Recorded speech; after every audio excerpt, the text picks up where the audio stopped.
It's that time. Just going to give it a minute, let you gather yourselves. I'm going to gather my notes here. Welcome to another edition of Who's Your Caddy, a weekly PGA talk show. Kind of, I guess, about DFS. I am your host, Kelly Singh. I normally have a co-host, Adam. He has the night off. While there are plenty of shows, articles, and tools out there for you to use, so glad that you've tuned in here tonight because I'm going to give you a little bit of information that might help you make the final decision on your DFS lineups. So if I can find my music, we're going to get into it.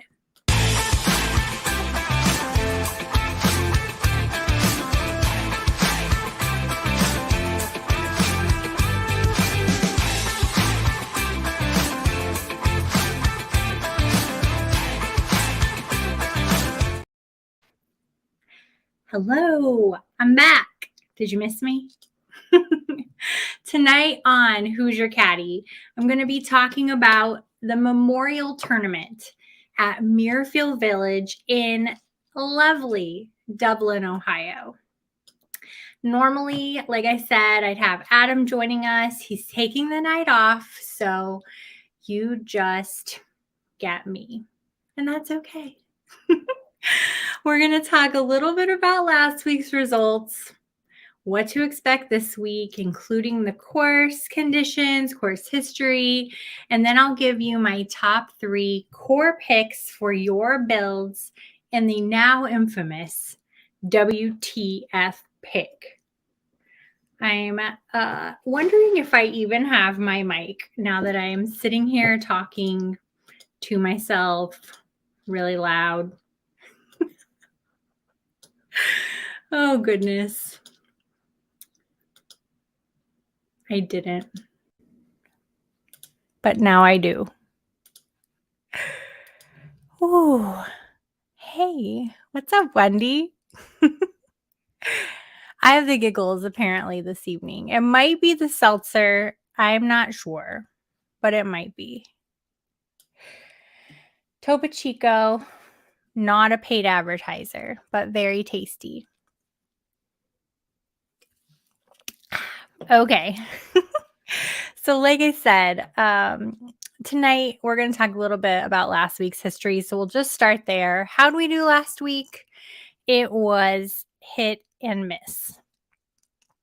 My cores, they didn't fare too well last week. I'll just put it that way.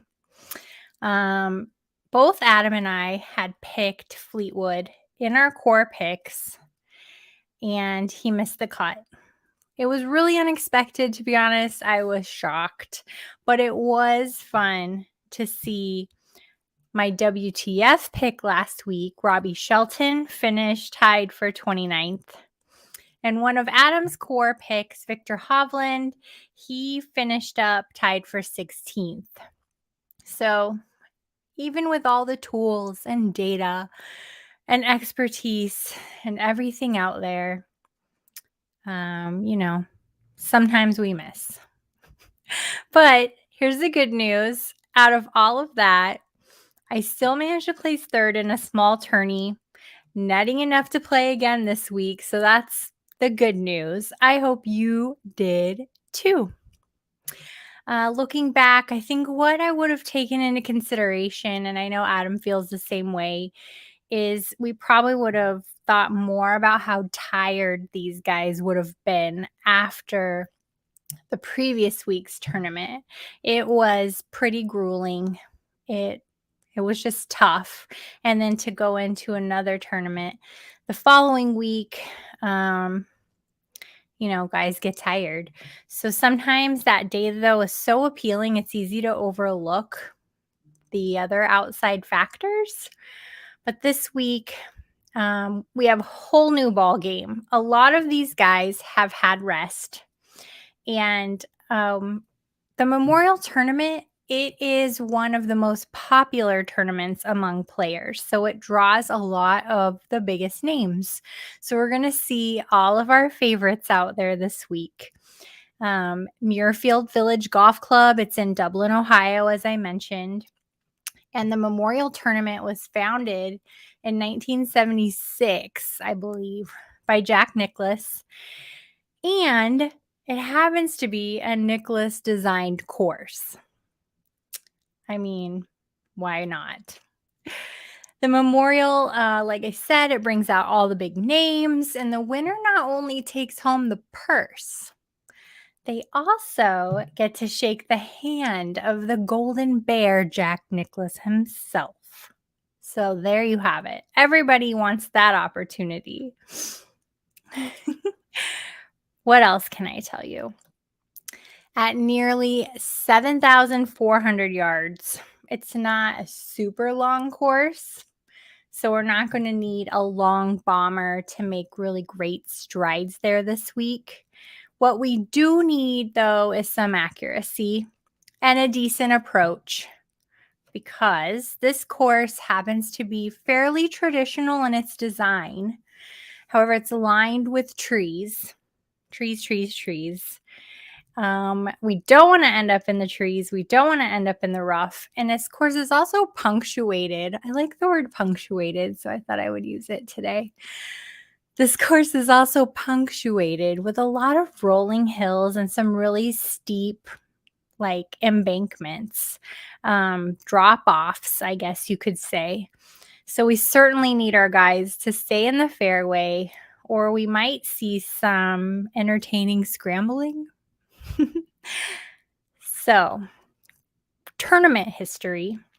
Historically, number 2 in the world, Jon Rahm, has fared really well at this course. He's been quite dominant, to be frank. He won the tournament in 2020. He probably would have won it again in 2021, but had to withdraw. I don't know if you remember this, but he had a 6-stroke lead on Saturday and had to withdraw due to a positive COVID test. So Cantlay ended up winning instead. And incidentally, Cantlay had also won the tournament in 2019. So there you have a little bit of history on the last few years. But weirdly enough, this is the one I could not for the life of me remember who won last year, and that's because it was Billy Horschel. I mean, everybody loves them some Billy Ho, but it was not necessarily who I expected to see as last year's winner. Aaron Wise, Neiman, Cantlay, and Homa round out the top 5 of last year's winners. I shouldn't say winners, finishers. But here are some of my core picks for this week, now that you've had a really nice history lesson. This week, I'm going to give you 3 of my favorite core picks, my WTF, which is always fun, and I might have a bonus pick for you there at the end. I've already given you a lot of great contenders in just that course history, but let me give you some solid data to back that up on. My favorite pick, my very favorite pick this week is Jason Day. Wendy, let me know if I'm breaking up at all. I'm just interjecting this. The cable company is coming out tomorrow to hopefully fix whatever is happening with my upload speed. So if it's messy, just let me know. You can always count on Wendy to throw out comments for me. My favorite pick this week is Jason Day at 9.4 on DK. I like Jason Day. He's won here twice. He won in 2017. He won in 2018. I'm so glad. Thank you, Wendy. Wendy's telling me that the signal's been good tonight. Let's not jinx it. Royal, what's up? Loves J-Day. Jason Day happens to live nearby in Columbus, Ohio, if I'm not mistaken. Like I said, he was the 2017 and 2018 winner of this tournament. He's a member at this course, but from what I read, he doesn't play here super frequently. But it does obviously give him some sort of advantage having played this course quite a bit, having won this tournament twice. And what I'd like us to think about is in 2017 and 2018, Jason Day was in peak performance, pre back injury, all of that. And he's playing pretty near those levels again, not at those levels because that was peak performance. But definitely near those levels, playing really well. How he did miss the cut horribly at the PGA Championship, but he's gotten some rest in, and I really think he's going to be looking for some redemption on a course that he knows pretty well. Not only that, he won recently the AT&T Byron Nelson on finishing up on Mother's Day, if you remember that. So yes, Jason Day, my favorite pick this week.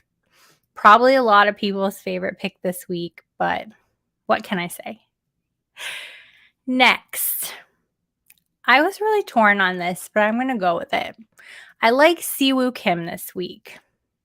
At 8K, I feel like it's both a value and a possible trap. But I'm going to fall in by following the data. We'll take that trap at that value. He's got really excellent course history here, finishing 18th, 9th, and 13th, respectively, over the last 3 years. And Siwoo also happens to be one of the most accurate drivers in this field. So I'm feeling okay about it. I will play him because I'm giving him a shout out, but I was definitely on the fence. I'm going to go for it. Only reason I'm on the fence is it just feels like a trap. Have you ever felt that way when you're making your lineups? Like, why is he only 8K? What is happening? That's okay. We're going to go for it. And lastly, I'm rounding out my top 3 favorite core picks this week for the Memorial with Sahith Theegala. I like Sahith Theegala, Thiegs, as I've been adoringly calling him. 8.4K on DraftKings. And while his accuracy isn't the best of this bunch, he has amazing approach skills, amazing skills around the green, and his putting has been pretty dang good. So while he might end up in the woods, we can count on him to get right back on the green and finish the hole in style. He finished 5th here last year, so that's great. He ranks 3rd in strokes gained versus his predicted performance. And I bring that up because of his accuracy issues. So we might predict he might not do great here, but 3rd in strokes gained versus his predicted performance shows us that, you know what, he might like this course. And it's also worth mentioning, and this is probably the biggest deal of them all when you're picking Thiegs, Sahith Theegala for your DFS lineups. He's not missed a cut since October 2nd of last year at the Sanderson Farms Championship. And he has played plenty of tournaments since then. So we are feeling good this week about Theegala. Got a note here, Royal Slade. Theegala may be really good at the Canadian Open. He's going to have some shares there too. I like it. What else do we got? Where are we at? WTF pick. anyone want to guess? Any takers? Any takers? My WTF pick this week may not be a surprise to you if you listen to this show frequently or if you follow me on Twitter at Kelly and Phoenix. My WTF pick this week is Maddie K. Matt Kuchar. Not only do I like his value at 7.5K on DraftKings, he has the chops needed for this course. Wendy says that's a shocker. I know. I haven't picked Matt in a while. Mr. Kind Eyes. I do like picking him pretty frequently. He's had a fantastic year this year, so I can't help it. But this week he's got great value and he's got what it's needed to get the job done. I don't think he'll win because his overall finishes here have not been anything to write home about. So don't put him in like your top props or anything like that. DFS, A-okay. But he is 5th in true strokes gained here only behind Rahm, Cantlay, Morikawa, and Scheffler. Now that is some pretty great company when we're talking about strokes gained on this course. So that is probably the biggest reason that I like Matt Kuchar here on this course in this tournament. He's one of the best iron players out there. Why am I selling you on Matt Kuchar? Just do it. I don't think this course is too long. Royal Slade's asking if I'm worried about the length of the course. I feel like this course, though, is pretty average in distance. And I guess I'm not worried about it if we are considering it to be on the long end of courses because of that term we love to use, old man golf. He's going to hit it off the tee. It's going to be accurate. He's one of the best iron players, and he's gonna get there. He's not gonna win, but he's gonna get the job done. And like I said, 5th in strokes gained on this course. He's gonna get us some points too, and that is what I'm really concerned about. So I really, really, really try not to give too many names to influence your roster. But I cannot help but call out Tyrrell Hatton this week. We all have probably a love-hate relationship with Tyrrell Hatton. He blows up. What can I say? He blows up. He's not great for props. But if we're talking about DFS, Tyrrell Hatton, he missed a cut April 2nd at the Valero Texas Open, but before that, get this. Tyrrell Hatton hasn't missed a cut since July of last year. July of last year. So he's consistently making the cut. And guess what? Out of his last 15 starts, I believe it is actually this year, 15 starts, 9 top 10s and 4 top 5s. So that's pretty darn good out of 15 starts. Better than average in accuracy. He's got some distance off the tee.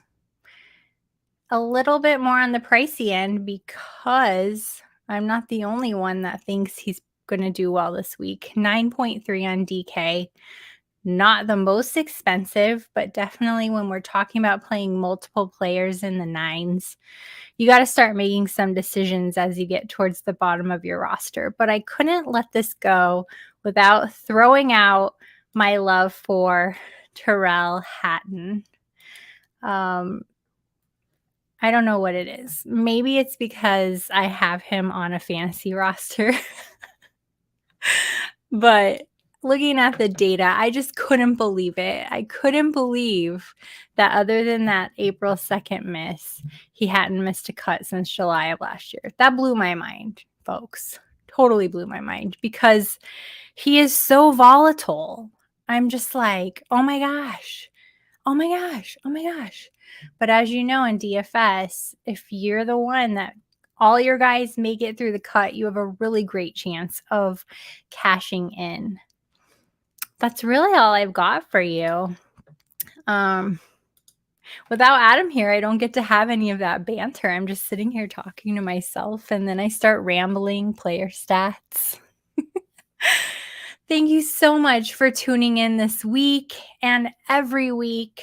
Thank you so much to Club Fantasy for letting us host here on their YouTube, and to Women of Fantasy Football for sponsoring me and my love of golf.